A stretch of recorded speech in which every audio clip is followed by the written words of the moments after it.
Hey everybody, Joe Lowry, what a day. Happy Friday. We finally made it. The weekend is here. Bring it on, I say. Today is September 15th. Today is National Cheeseburger Day, as well as National Hug Your Boss Day. That's right, folks. Nothing better than hugging sessions between you and your boss, and why not throw a favorite quarter pounder in there? Why not, right? Okay then. Anyways, well, the AL East leading Red Sox kick off a weekend series down in Tampa Bay tonight. Chris Sale seeks his 18th win of the season. He takes the mound.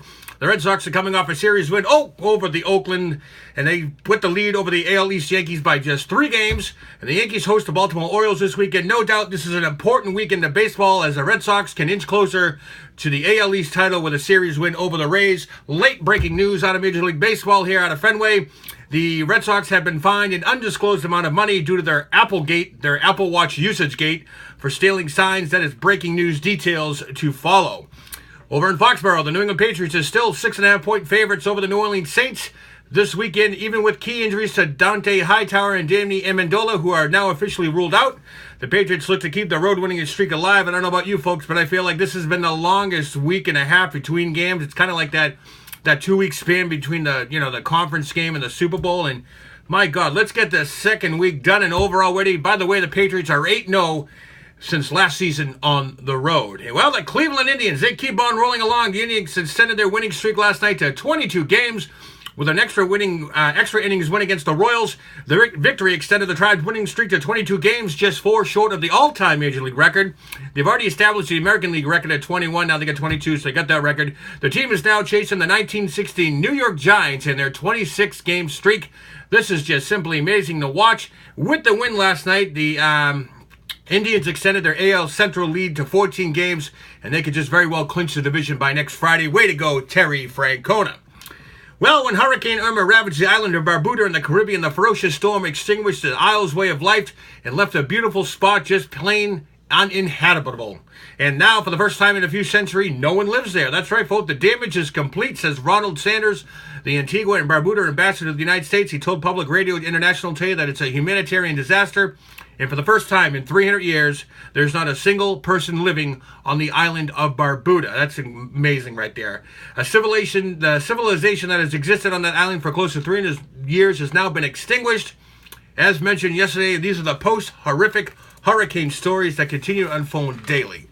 Well, another day, another missile launch in North Korea. I don't know what's going on again. And a strong show of defiance in their ill will towards the U.S. and the United Nations. North Korea launched another intercontinental ballistic missile. This one again sailed over the Sea of Japan, as well as Japan, and landed 2,300 miles away in the northern Pacific Ocean. And yet again, sirens and warning bells rang out through Japan that there was a nuclear device within the region.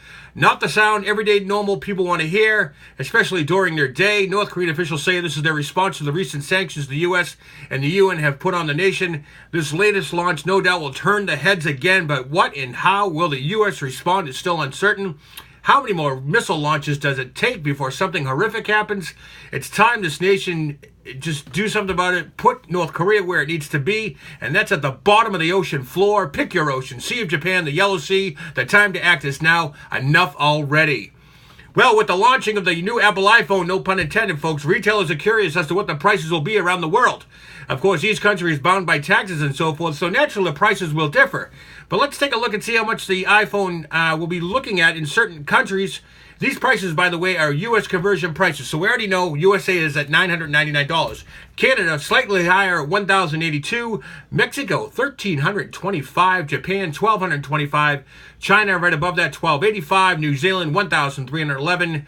France chimes in around $1,387. Same with Russia, by the way. Hong Kong, $1,099. India, $1,399. And if you happen to be in Italy, hey, you can buy that iPhone for $1,423. How about that, huh? Well, if there's not enough to worry about, let's throw another hurricane in, and that's right, Hurricane Jose has now shifted and is now due west, and it could impact the upper East Coast as well as New England sometime early next week. Now, with all those spaghetti lines that indicate some type of hit from this pesky hurricane within the last 24, the weather peeps up here in Boston are doing an about-face and saying this storm may pose a significant threat.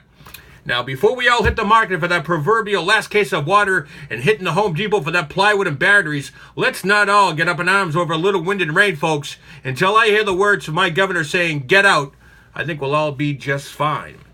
Well, it's obviously a terrible time to be a brick and mortar retail, but Wall Street is betting that things will get even worse for department stores and retailers. Investors are placing huge wagers that the 1-2 punch of Amazon and fast fashion will knock out more stores in months to come, in years. This has doomsday written all over it, folks, analysts say. Retailers are the most hated industry in the entire stock market, says a major investor group that remains to be anonymous.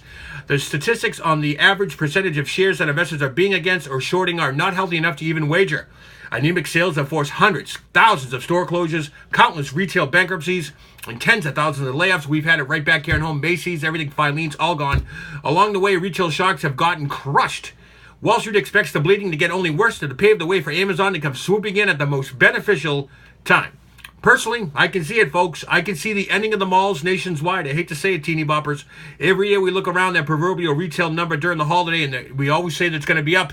And every year, it's getting worse. Look for Amazon to soon take over the retail environment sooner rather than later. Well, folks, like I say every day, please head over to my YouTube page, www.youtube.com/JoeLowry. I said it's free. Subscribe. It's free. Come on, folks. Tell your friends. Tell your family. Tell people you don't even know. Just say, hey, check out Joe Lowry today. It's very simple. John Pemberton, I appreciate the shout-out earlier today. Enjoy the weekend. Go Pats. Go Sox. Go everybody else except North Korea. I love you all. Happy Friday. What a day.